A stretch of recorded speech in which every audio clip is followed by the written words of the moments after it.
Hello, everybody. Today we have another exciting topic to talk about. We've got, as usual, a lot of things going on in our business and in our lives. Jared just got back from Hawaii. I did. I had a fabulous trip. Zero tan. We don't really tan very Well, I really accentuated my farmer's tan. I don't let my shoulders see the light of day very often. Yeah. Well, you got to protect that skin. But we had a great time.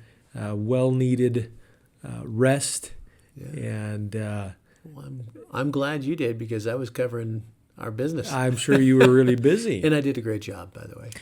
Had a couple closings while you were gone. I even covered one of your closings. That's true. And, we had lots of fun things, situations come in. Every day is different in real estate, isn't it? Yeah, we, when I left, we had just started the remodel on a home we bought about a week and a half ago. We had mentioned it in our previous podcast. We are actually giving some really exciting updates and doing some videos with this project because it really is a neat project, and you can follow along with us on that on our Facebook page at Home Basics Real Estate. Mm-hmm. And so check that out because it's pretty exciting. But I left you with a bunch of stuff going on there. And I didn't do any of it. I'm just kidding. Yes, you did, because I came back and one of our offices is full of stuff you've already purchased for it. See, that's the fun part, is buying all the furnishings for it. So I've been out buying accessories and bought some awesome tables and a dresser set and some cool pillows. I love design. I love decorating. It's a lot of fun. But we did get quite a bit of work while you were done. We did get quite a bit of work done while you were away. Yeah. And that's cool. It's cool to see it. It's really coming along nicely. I saw it last night just briefly, and you guys did get a lot of things done. We're trying to return this 1940s, 1950s home back to that period and really preserve the charm that it has. And so you've been out shopping for a lot of things that belong in that home in that era. Yeah. And so, again, follow along with us on that project. We'll mention it probably here and there on this podcast, but go to our Facebook page at Home Basics Real Estate and take a look and participate. We love some engagement there. Well, before we bought that property, what do we have to do, Jared? Well, we had to do some due diligence, just like we would do on any property that we buy. Yeah. And, today that's what we want to focus on is how you can evaluate a property. We've talked in the past a little bit about some of the numbers, some of the metrics we might look at as we're thinking about buying a rental property. And today we want to look more maybe at some of the tangibles, the physical aspect of the property, and really get an idea of the condition of the property. So a lot of different topics to cover. Well, absolutely. It's fun to go pick out a home. It's exciting if you get the bid, your offer is accepted. And a lot of times buyers turn to us and say, well, now what? Right. Well, there's a lot that we can do. And the state helps us quite a bit in kind of preparing you what to expect. They've given us what's called the Buyer Due Diligence Checklist, which the Utah Association of Realtors we've been using that for a long time. And it literally is a checklist of things that you can do to evaluate a property. Yeah.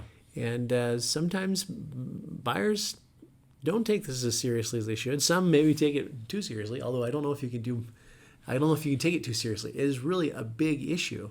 Yeah, and we want your entire transaction to be a success, right? And this is kind of where it starts. In fact, right when you go under contract, after you post earnest money, and you'll probably get the seller property condition disclosures from the seller. Mm-hmm. You gotta get into this because generally speaking, our due diligence period that we can negotiate for you, maybe as little as 7 days, maybe as much as 14 days. Yeah.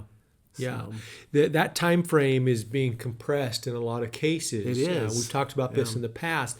If you want to make your offer stand out from maybe another buyer, having a shorter due diligence time period is attractive to a seller. Yeah. So, we've got this buyer due diligence checklist, and what it does is it helps to get your mind going, about some things that you could do to evaluate the property. Right. And so you'll receive this from us. Yeah. I'm assuming that other agents in other states would have something similar to this, but it's something you'll get from us right after we go under contract. Sometimes we give it to our buyers right when we're filling out the offer paperwork. It's really important. There's a kind of a disclaimer at the top there. Now, obviously, you want to be working with a knowledgeable agent, an agent that you can really trust, that really has a lot of expertise and experience in helping you through this due diligence process.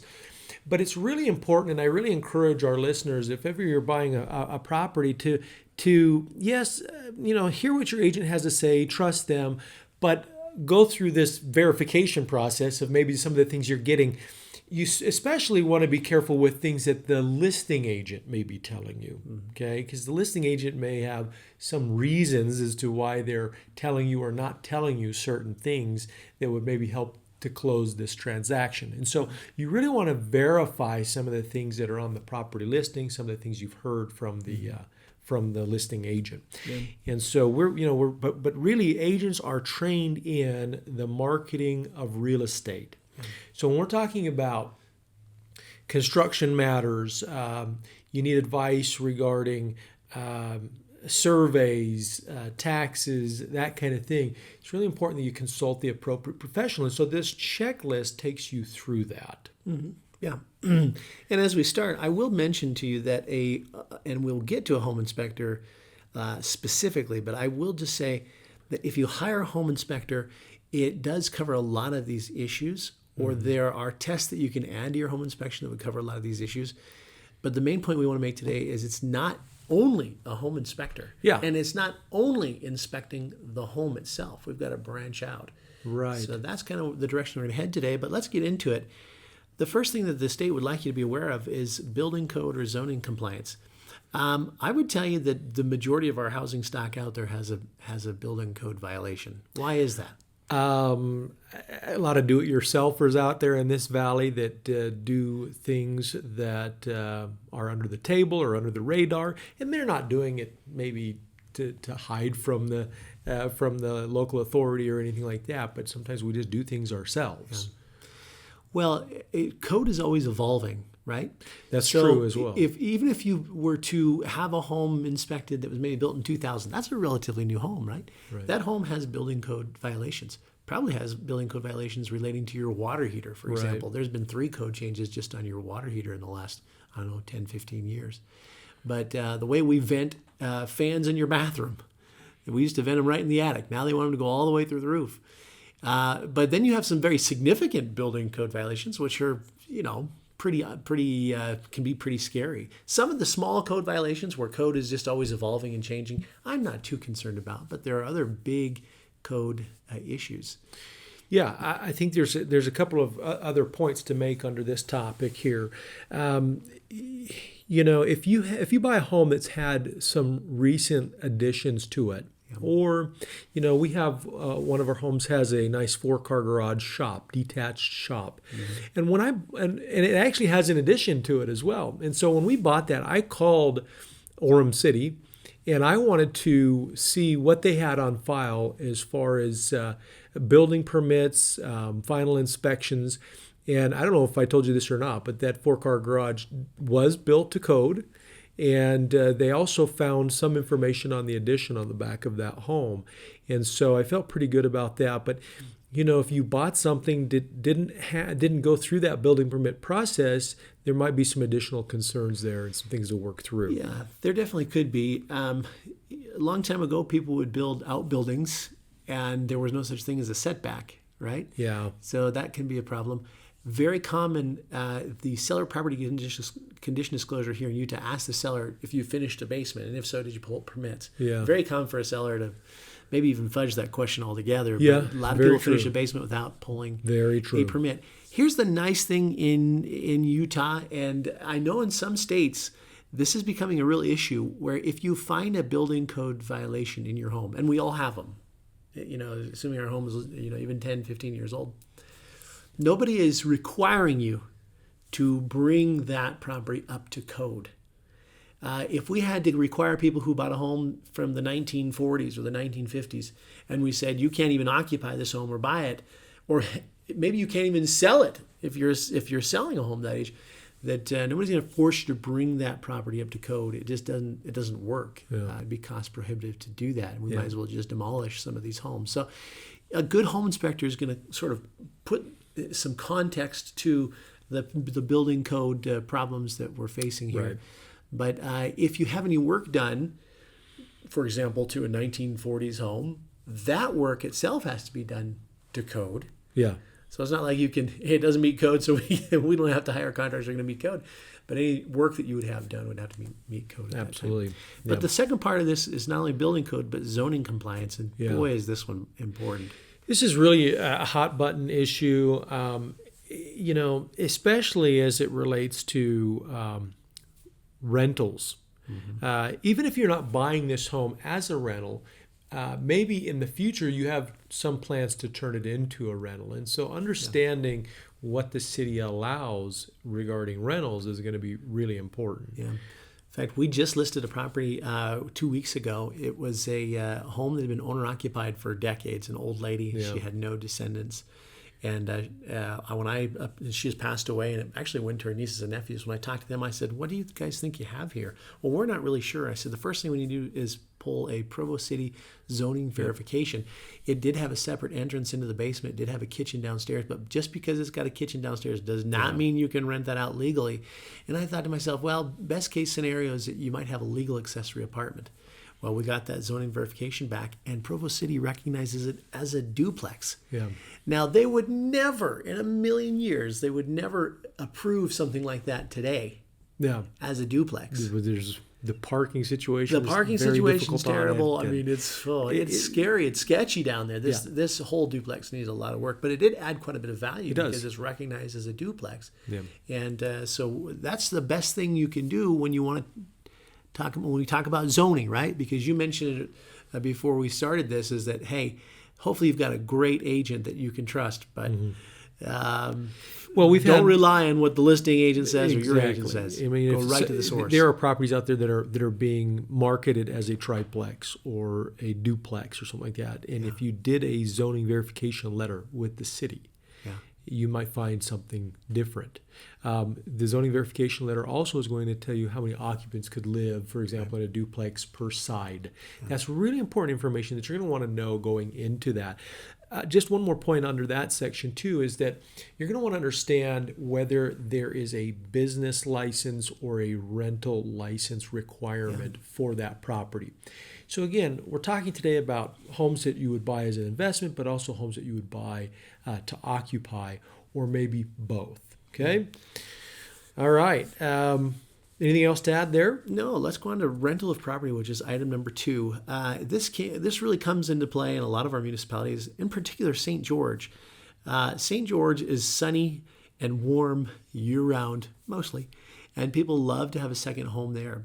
And for the last decade, people have been buying homes in St. George and thinking, hey, I'll just put this on Airbnb or VRBO or whatever, all the different sites, and I'll help pay for that second home. And so so St. George became, a whole lot of nightly rentals. Yeah. And a lot of people didn't appreciate that. I can believe that it may have changed the fabric of some of those neighborhoods because it was really that prevalent. So St. George, what did they do? They went after people. They did. They actually really aggressively went after people who were, illegally using their homes as nightly rentals. And of course, a lot of homeowner associations do not allow that. Yeah. That's dictated in their covenants and their bylaws. And so that's really important. Another one is even just closer to home. There are some homeowner associations even that are homes, not condos, townhome communities, but home communities. Traverse Mountain, for example, has a restriction on how many of the homes in the neighborhood can be used as rentals. And so if you're buying that property to rent it out or with the future intention of renting it out, you want to understand where they're at with that ratio, how many people are being allowed, that there's a waiting list on those. There is. That would be a really crummy situation to buy something and then not be able to use that as a rental if that's what you desired to do. hazardous waste and toxic substances. Well, we hear a lot about this. Methamphetamines, big one, right? Asbestos, lead-based paint, and other lead in the home. I mean, those are some things that can be very serious. Now, I think there's a lot of hype around some of these items. So and I think there's a lot of people that are in the business of remediating this that are constantly trying to scare people. Yeah. But there is some serious things to talk about here. And so, what are some things that a buyer could do to, test for that? Well, we used to do a lot of bank-owned properties. When the market was down, we had banks calling us all the time and sending us literally all over the state. I once went to Delta for a $60,000 home. That's a big commission there. It was a big commission. But one thing that you can do that's very easy is to add a radon test to your home inspection. And radon's kind of funny, right? Because on the same street, in a row of 5 homes, 2 of them could have high levels. The other ones have, virtually no reading at all. Yeah. So it's kind of a strange thing. But the nice thing about radon is if it does test a little high, and I think it's like 3.7. It's 4. Is it 4 is the state level? Picocuries per liter. Look at you. I was going to say that, but I didn't want to mess it up. That's when you should take action. It's actionable. But we see 6 or 7 or 8 readings. I think mine tested a little over 6 in my own house. I haven't done anything about it, but we've seen readings at 80 and 90. And then you think, well, we better do something. But the nice thing about radon is that it really is not that expensive to remediate. Right. They come in and they install a fan, and it's probably $1,700, somewhere in that range. Yeah. And so it's not that's an easy one to remediate. I don't know if I've really had any sellers say no to my buyer's request with that information that they just obtained from a radon test to either reduce the price as a sort of a concession so that my buyers could go back in and do that, or to actually have that system installed. So, well, if they don't agree to do it, then they have to update their disclosures and say, oh yeah, we do have radon. Yeah. And what buyer isn't going to want a radon-free home? Right. So we've done a lot of meth testing, and you can add that. You could do one yourself. You can bring in a meth remediation company to do one, or the home inspector that could be an add-on test that they do. And I think that's an important one because there is a huge stigma around methamphetamines. Yeah, it's we actually flipped a meth home a few years back, and it wasn't terribly expensive to remediate. That was a smaller home, though. But it could get very expensive. And it's not expensive necessarily if it's in conjunction with a full remodel. So if you have a home that needs a full remodel that tested positive for meth, I'm probably generally okay with that. It's going to add some costs. I'll go back to the seller and see if we can negotiate the price. But wouldn't you rather know that? Yes, absolutely. Yeah. That's an important test that you could add on, and that kind of depends on who's been living in the home, what the history of the home is. Even your home inspector could scratch his head a little bit and say, I think you better add a meth test. I mean, there are some things that you could see, or some evidence that maybe you could see that. Well, in that home that we flipped, I mean, as we were doing the remodeling and things like that, we found drug paraphernalia. I mean, syringes. What do we do with that? Well, we disposed of it properly, but we did have that one professionally remediated. Yeah. Asbestos is another one to look for at older homes. You see a lot of heat tape around ductwork. You see some asbestos. Floor tiles. Floor tiles. We've had asbestos shingles in the past. The popcorn ceiling. A lot of that it contains some asbestos in it. And generally speaking, when we deal with that, we just assume that it does have asbestos in it. But you can scratch a little piece off and send that to a lab, and they'll test that. Yeah, I mean, you have to hire a remediator to take that stuff out, unless you want to do it yourself. A homeowner can remove, for example, the popcorn ceilings, which, by the way, is somewhat satisfying to take off. You spray it down and you scrape it off, and immediately the home looks better. I don't know what they were thinking when they wanted to, when they wanted to add that popcorn ceiling with the sparkles, but I guess it was a look back in the day. Yeah. Here's a big one, lead-based paint. This is kind of an interesting discussion. Most of us were raised in homes that were built pre-1978. Sure. And we're just fine. Yeah. We're okay. And so you could test for lead-based paint. In 20 years of real estate, I've yet to have anybody actually do a test for lead-based paint. It's not saying that we discourage anybody from doing that, but the costs are somewhat prohibitive.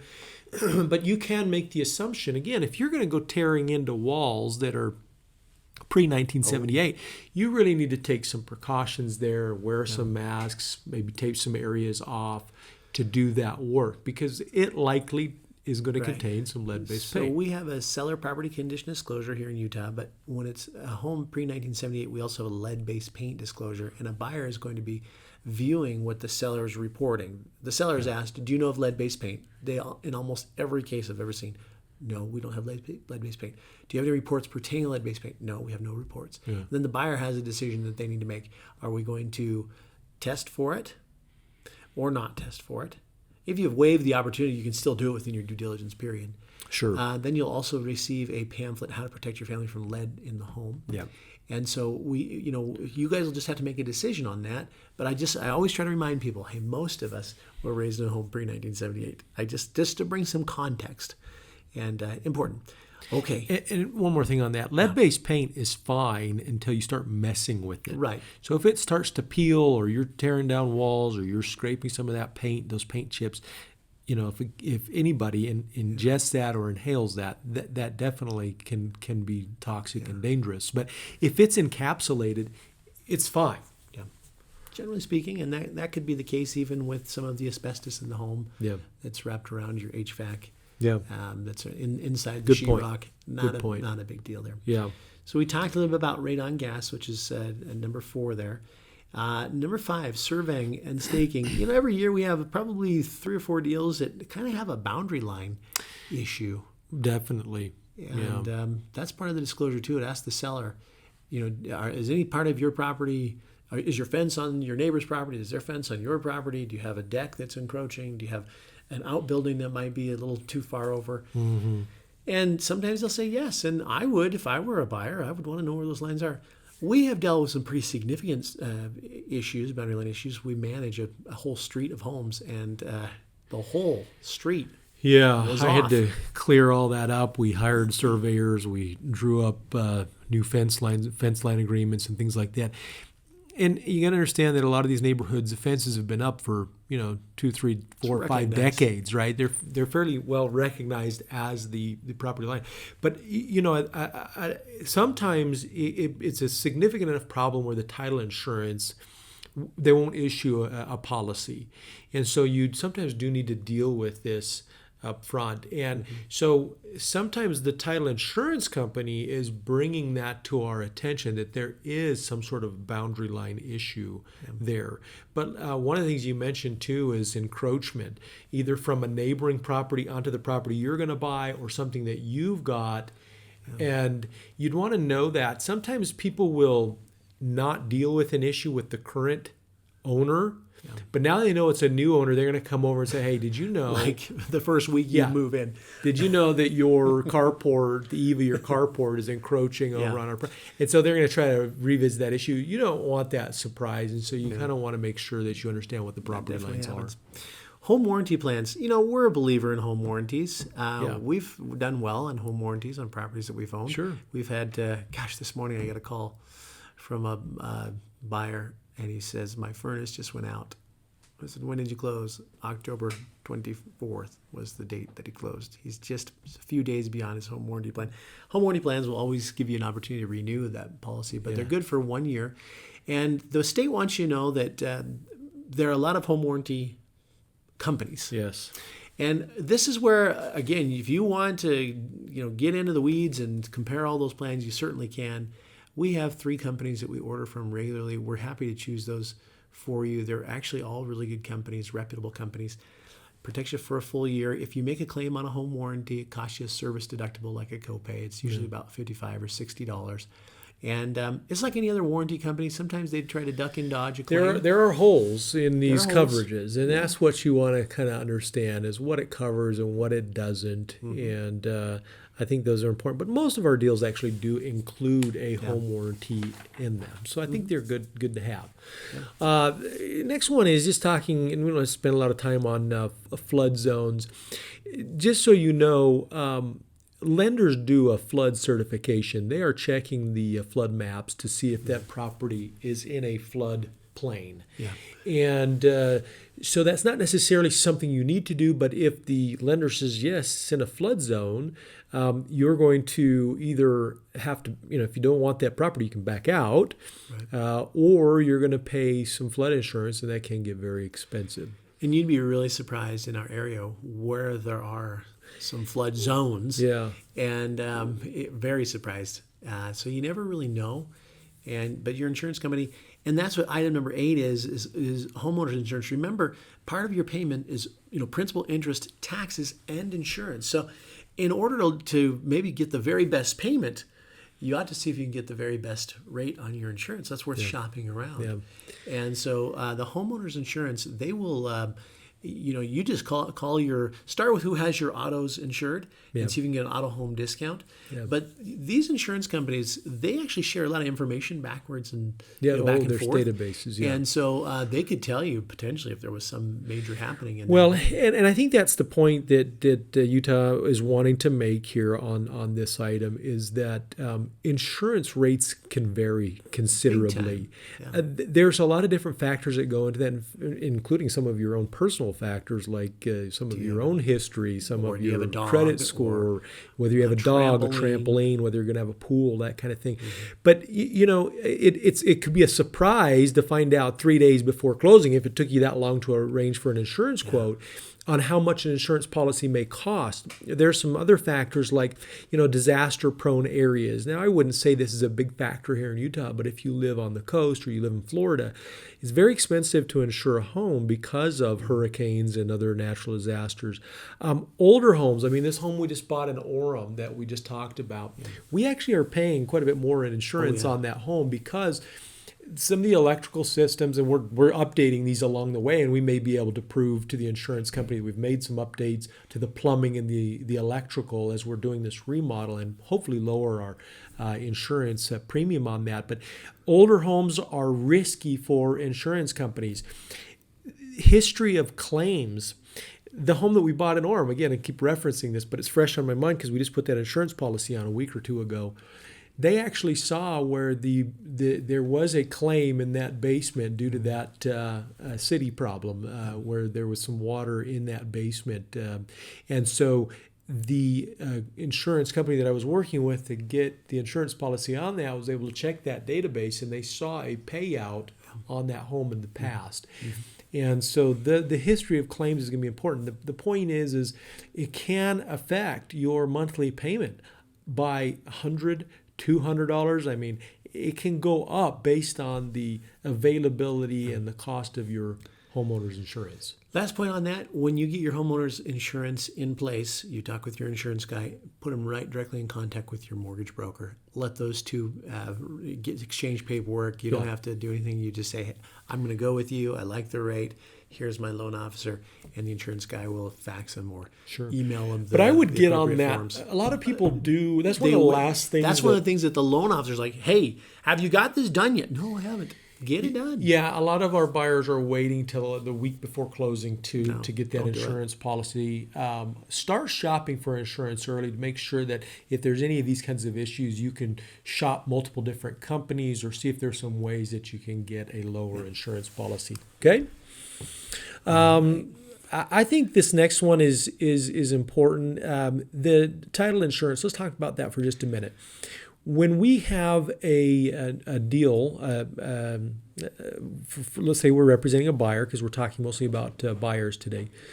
The seller owes the buyer, as part of the disclosure process, a commitment for title insurance. And so they're going to have the research done by the title company to see if there are any problems with the chain and title, any liens, encumbrances, encroachments, boundary line issues, things like that. And they're going to issue a commitment for title insurance. And that commitment may have some exceptions, some problems with that title that need to be cleared up prior to closing. And so, again, the title company can help you with some of this due diligence by providing that research. Yeah, so we are one of just a handful of states, really, where in our real estate purchase contract, there's no negotiation.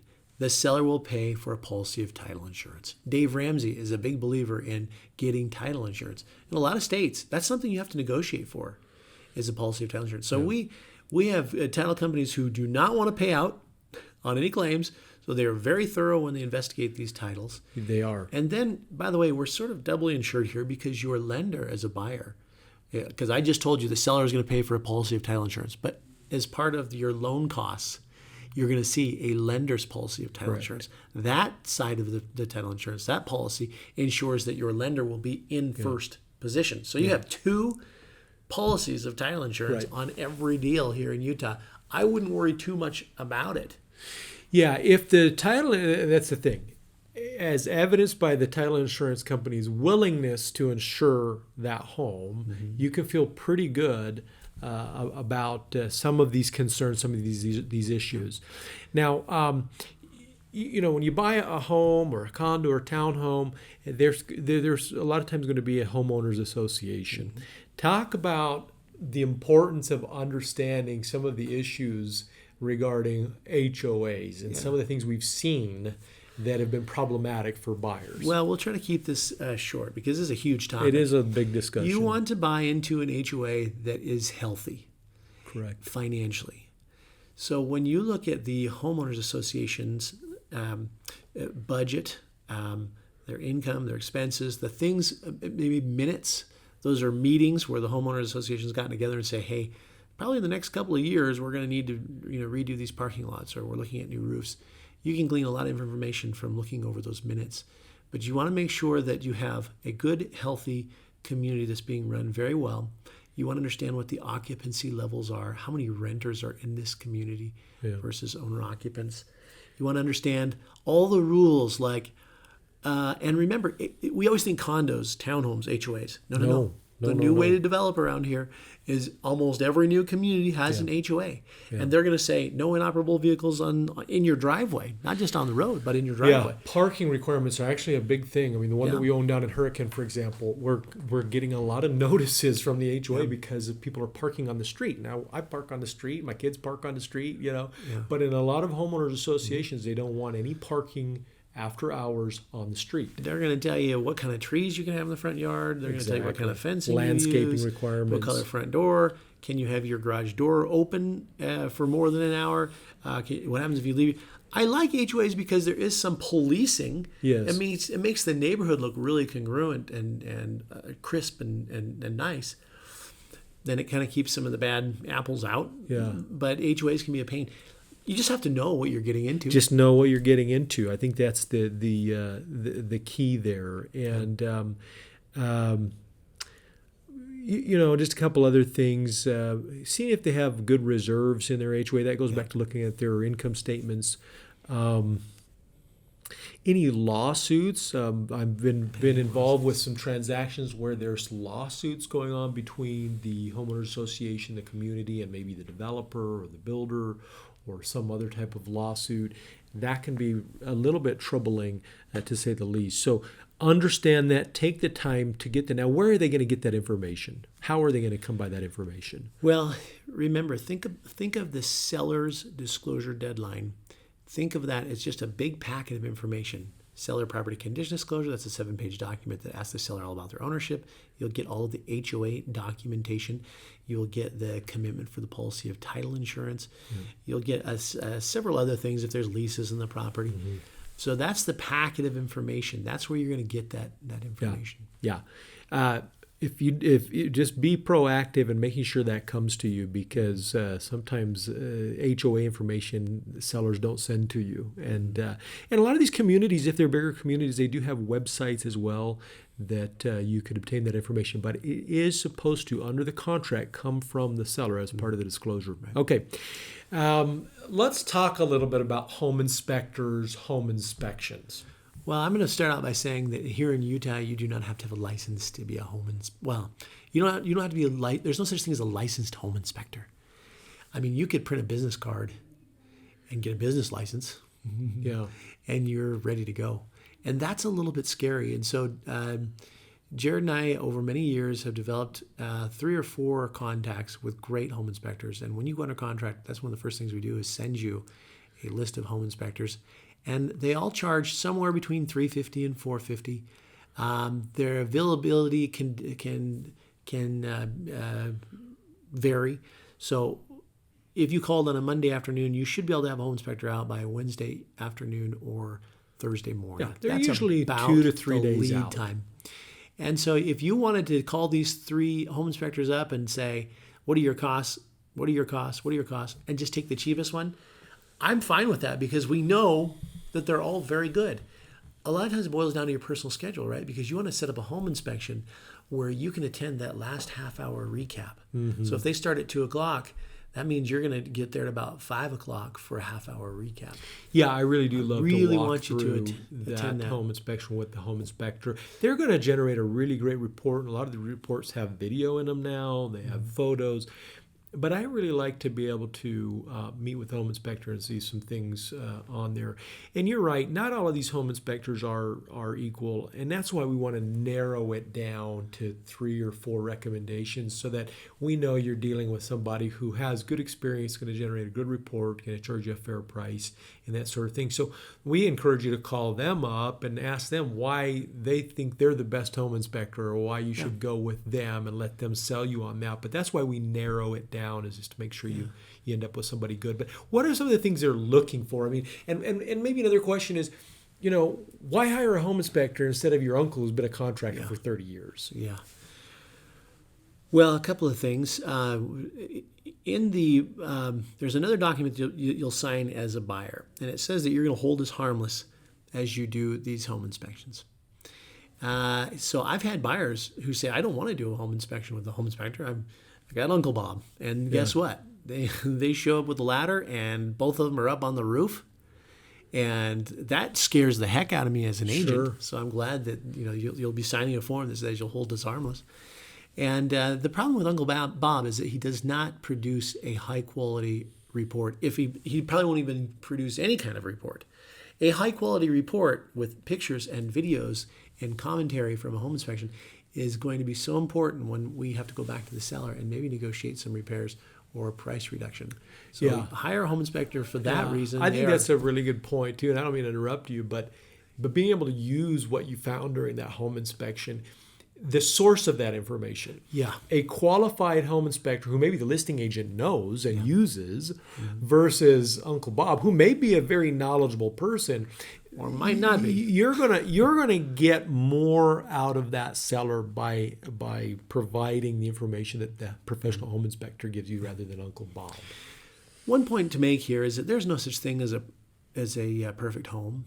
And home inspectors do, unfortunately, interject some of their personal opinions on home inspections.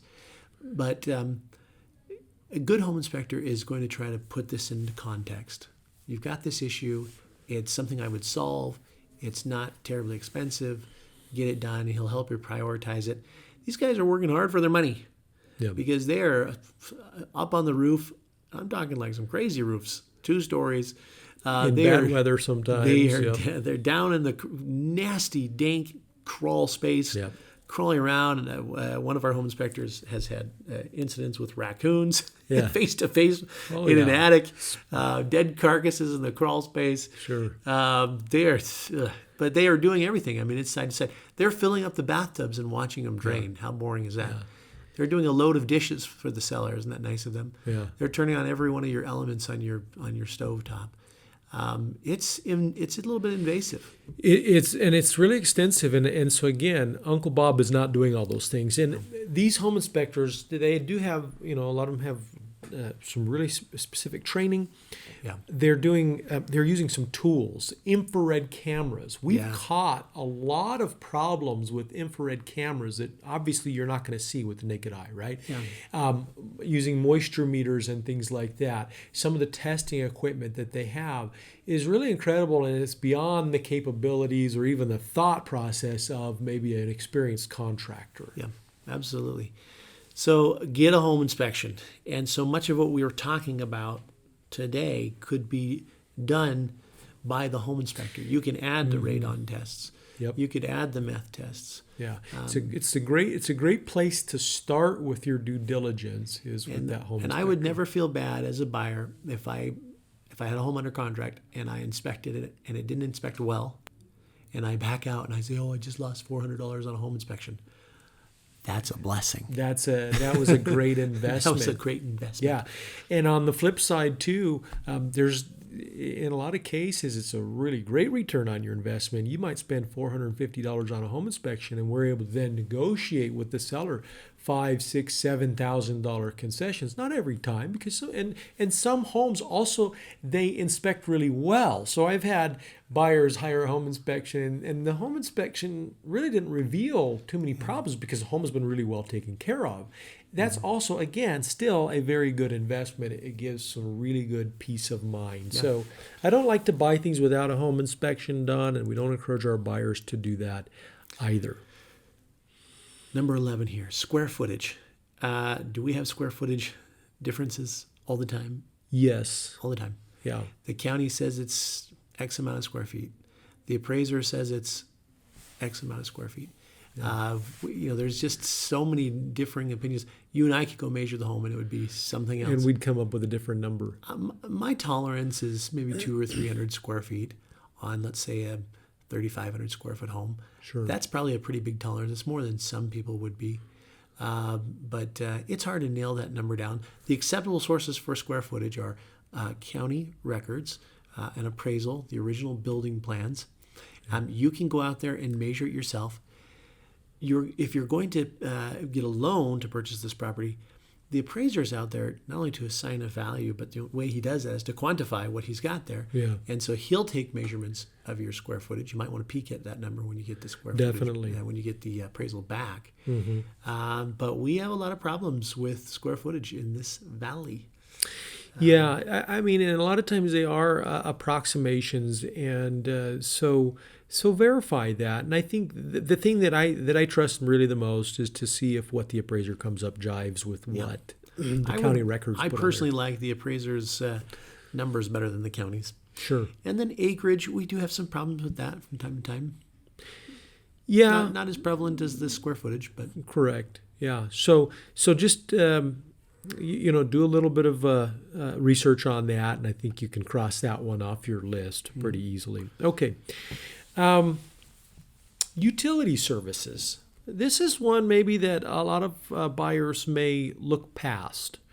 Some of our buyers, though, are thinking about what is it going to cost for the gas, the electricity, water. They're trying to figure out what their budget is with this new home. How can they obtain that information? Well, most municipalities are happy to take your phone call. I've got a home under contract in your city. Could you give me the averages on your water, sewer, garbage? Yeah. Call Rocky Mountain Power. Yeah. And get an estimate there. Remember, your usage is different than another family's. Definitely. You might be buying a home from, an old lady that doesn't really use anything, and you've got 5 kids. Yeah. So that's something to think. Consider. Is it? Do you think it's inappropriate at all to ask the seller what they've been paying? It's not inappropriate, but I'll tell you, I've had sellers not always be truthful on that. Yeah, but they could send you copies of the. I mean, if this was a big issue for you, right, and this was a sticking point for you, you could have the seller maybe scan in 2 or 3 different. I like calling bills. I do like calling the utility companies or the city. Sure. But the point is the information can be had. Well, it could be a shock. We still have some homes. Well, we have some homes that were built in certain eras that are totally electric. Yeah. And so you better know what the electric bill is on that. Sure. Right? Sure. We have properties that are still on septic tank. Now, there's nothing wrong with the septic tank, in my opinion. But you better know what you got. And I did have a transaction one time, and it was in a neighborhood. I mean, it looked and surprise you. It was a surprise that it was on a septic. Yeah. And so, fortunately, that turned out just fine. But gosh, if you bought a home thinking it was tapped into the sewer line in the street, but it was really on septic, that could be a big problem, especially if at some point in the future the city may have some sort of requirement for you to actually tap into the city. You're going to want to know that. Mm-hmm. So just kind of look into who the utility providers are, what the costs are, and make sure you understand what's there. Well, and one other thing to think about: if you buy a condo, does your HOA fee include water, sewer, garbage, or is it just sewer and garbage, and you still have a water bill. Right. So some of those things are important. Speaking of water, well, I hate to bring up the house we just bought. Yeah. But we decided not to buy the water share with that property. It's still flood irrigated. Water shares are extremely expensive in some cases. Yeah. And, technically, the culinary water, the drinking water on a property, if that's provided by a water share of any kind, then that's supposed to transfer right to you as a new buyer. Right. In Utah, and this may be different in other states, but a water right is real property. It's actually transferred with the property. It's transferred with a deed, and so that's important. Whereas a water share is a share in an irrigation company, a canal company, and those can be bought and sold on the open market as well. Well, it's very rare that a property comes with water. I would make a distinction also that if you're in some areas, you would want to know if we have culinary water coming into the home, but if the city has a secondary water system. Yeah, pressurized irrigation, you'd want to understand that. So we sell... you don't drink out of the hose. Yeah, we sell 2 or 3 properties every year at least where you're getting into water rights, water shares, wells. So you're going to want to understand some of those concepts. I sold a small little farmhouse in Heber this summer, and we really had to go into because there was a well on there with the water right, and then they own some water shares so that they could irrigate their garden and things like that. So really understanding that, I think, is really important. But unless otherwise excluded from the real estate purchase contract, that water right is going to transfer to you with the property. Yeah. Geologic conditions. I mean, people can do all kinds of tests, regarding, drainage and wetlands and soil and terrain stability, etc. I don't get too much into that. Your home inspector is going to say, hey, maybe you should grade, the ground away from your house. That's a pretty common thing. But I don't think that you need to get too concerned with that, but it is here. It's there. I mean, one thing that maybe an instance there, we have a property that we've managed for years. The basement out's flooded a couple of times. It sits kind of down at the bottom of a street. And when they developed that and they did some of the grading, it appears that a lot of water from other properties comes down the hill and then pools in that backyard. We've done some things to mitigate that. I don't think we've had a flood in there for several years. But this was a brand new construction. And so just kind of understanding some of that, the water drainage issues, I think is really important. Mold. A home inspector is always looking for evidence of mold. Yeah. And we see some surface mold. That's pretty common. We'll see some mold that might be around a water source, and that's where that infrared gun that the home inspector can take a reading right through the sheetrock to see if there's any active leaks or moisture. Yeah. And it's pretty common for us to take out a section of sheetrock that might be 4 foot by 4 foot, and we clean all those affected areas. We don't have a lot of widespread mold issues, but if you're sensitive to mold, you ought to know what you got there. Yeah. The craziest thing, there's different ways to test for mold, but there's a great company. Is the Mold Dogs of Utah. Yeah. And they've trained these little dogs. I haven't seen them around for a while, but I did have a client use them. They trained this little dog to sniff all the way around the perimeter. This particular home had some flooding because it was next to a farm field. And he would indicate if he smelled mold. And it was kind of cool. And apparently they're highly accurate. But, basically if you hire a home inspector to do a mold test, they're just doing a couple of things. Really, they're taking an air sample inside and outside, and they want to see how much mold is in the inside air and how much mold is on the outside air, and see if the home is doing any kind of job to filter that out. There is mold in the air. I mean, we're breathing mold all the time. This is another thing where it kind of gets blown out of proportion. Sometimes you'll see a little bit of mold developing in the the shower ceiling or something like that, and people think, oh my gosh, we got black mold, my kids are going to die, we got to move them out here immediately. Let's do some research, get a little education, a little knowledge on those issues, but it is something that you want to take care of. And again, if you find that, you want to know the extent of it and perhaps negotiate with the seller on that. Okay, this is a big one, housing compliance. You want to know what the schools are like. Do you want to know who lives in the neighborhood? Are there any kids in the neighborhood for your kids that can play with? That's a very common question. You want to know how fast the fire department could respond. Sure. You want to know the crime statistics. Mm-hmm. You want to know, some people check there's a sex offenders list. Yes. You'll find one or two of them in every neighborhood. Mm-hmm. There's a lot that you can do, and this is branching beyond the property itself. People always want to ask us, what do you think about these schools? Well, we have a hard time giving you, we're not really supposed to give you a lot of information. Demographic information. My greatest suggestion is go meet with the principal. Go walk the halls of that school. Yeah. I think you get a really good feel. Sure. Talk to other my elementary parents. school doesn't score particularly well Yeah. in all the standardized tests, but whenever I go over there, man, I just feel the warmth of the teachers, the warmth of the principal. Sure. And I think it's a really great school that we have our kids in. Let me mention two other things here, if I might.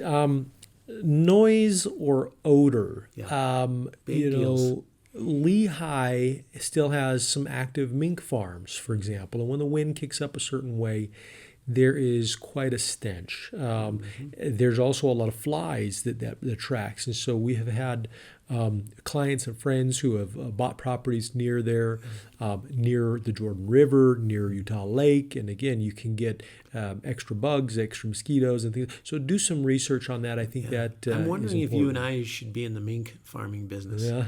Because there must be some big money in mink farming. These guys are sitting on millions They of are. dollars of property, and then Yeah. they just want to continue to farm mink. Yeah. But they've all gotten together and they've got big signs, because a lot of our new neighborhoods are next to these places. So they got big signs in front of the mink farm. This is an operating mink farm. Yeah. It smells. We make no bones about it. Yeah. We were here first. But you could be 6-7 blocks away know. or even Yeah, you further can. and not even realize that you're near a mink farm. So again, getting that information is important. Here's another one. And talking about Lehigh, proposed transportation. Yeah. Pioneer Crossing went in, a decade ago, maybe even more than a decade ago. And a lot of people bought homes out there. It was kind of a quiet little farm fields and that Way sort of west thing. Lehigh. Now, all of a sudden, you've got a major thoroughfare in your backyard. Now, you can't always find that information out, but here's another one. 1600, I just sold a home on 1600 North. UDOT is going to put a major expansion there on 1600 North, where they're actually going to be condemning several homes through eminent domain and widening that road. If you're buying anywhere along that corridor, you'd want to know that. And this has been the research studies and the things that go. This doesn't happen overnight. Okay, so this has been going on for many, many years. And so a lot of this information can be had by contacting the city or contacting UDOT to see if there's any of those kinds of projects involved there. It'd be really unfortunate to have a home that's, at the time you buy, it's a real quiet street, and then that changes with a new expansion project. Well, again, you just really want to investigate the whole neighborhood. Some people want to attend church. They can see who lives in the neighborhood.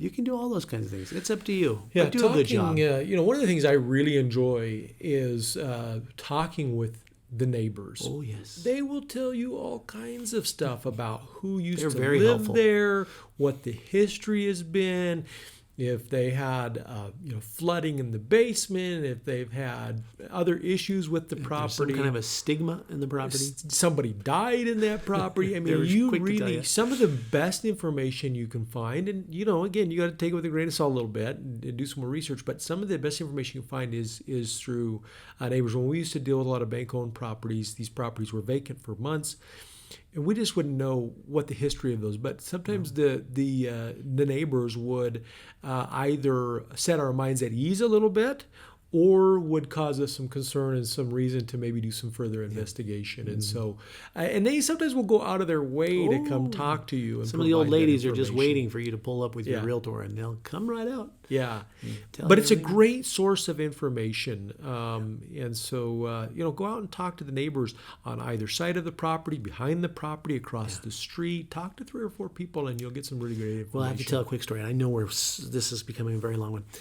Sean and I bought a condo when we were first married, and we had gone over there several times and actually bumped into the neighbor of the adjoining unit, and she was so great. And we closed on it. She came over the day that we closed. I'm over there working on it. Shauna's wasn't there.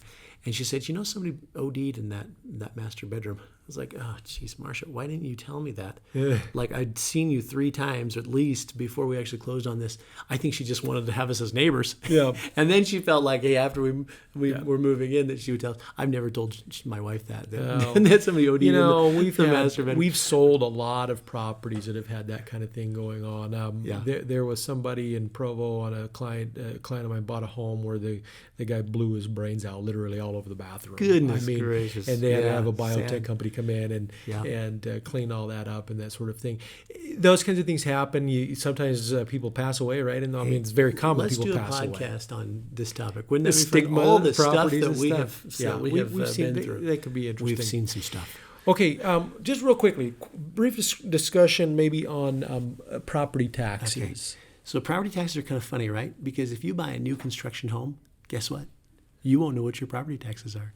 So the only thing that the lender can do is to bid super high on what they think that the taxes could be. Yeah. So once you go through a full year at that property, your taxes may come down. Yeah. So that's one thing to look at. You'll also see a property profile where it says property taxes $1. Why? Because the listing agent was too lazy to look it up. Yeah. Right? Yeah. So these are some of the things that you need to verify. Yeah, you're going to verify it. The lender is going to be putting together all of these numbers for you as well, so that because there are disclosures they need to make to you to show you what your monthly costs are going to be for your mortgage payment, your taxes, and things like that.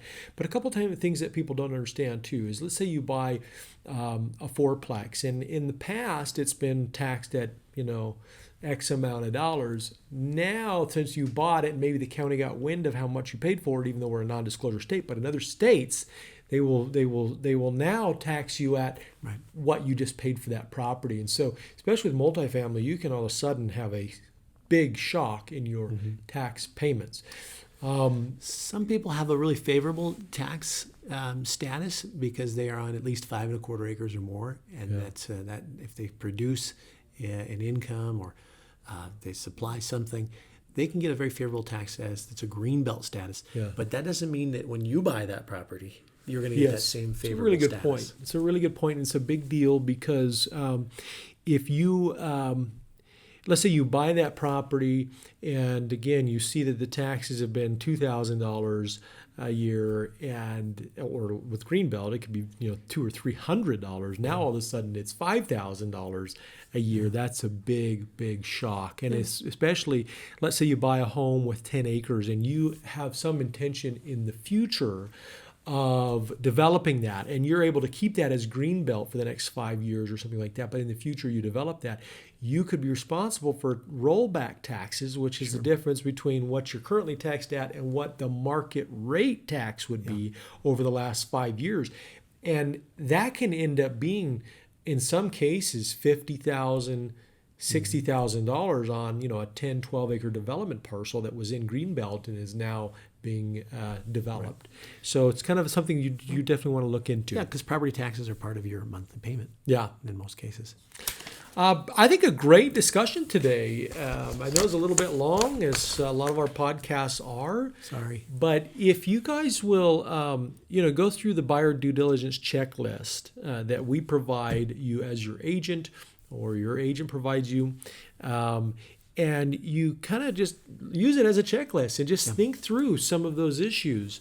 I think you can feel pretty comfortable come closing time that you're buying a solid property, that you're not going to have, and that if there are problems, at least you know about them going into it, and you can make the decision whether you want to close on that property or not. But at least you know that information prior to it. Having surprises is a scary thought when you're buying a property and you find out some of these things after you close on it.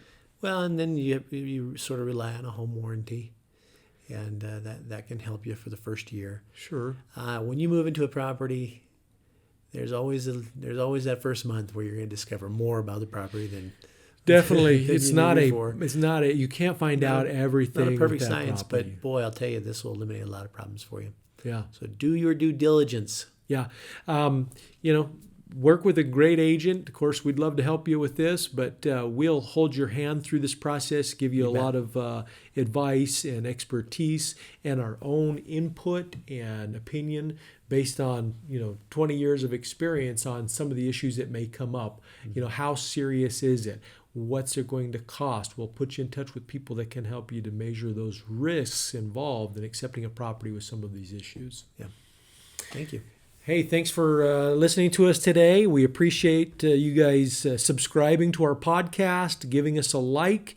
You can follow us on Facebook again for the third time. Home Basics Real Estate is our Facebook page, and we just love the interaction with you, and we hope to continue to put out some great content, but we really appreciate you tuning in. Thanks.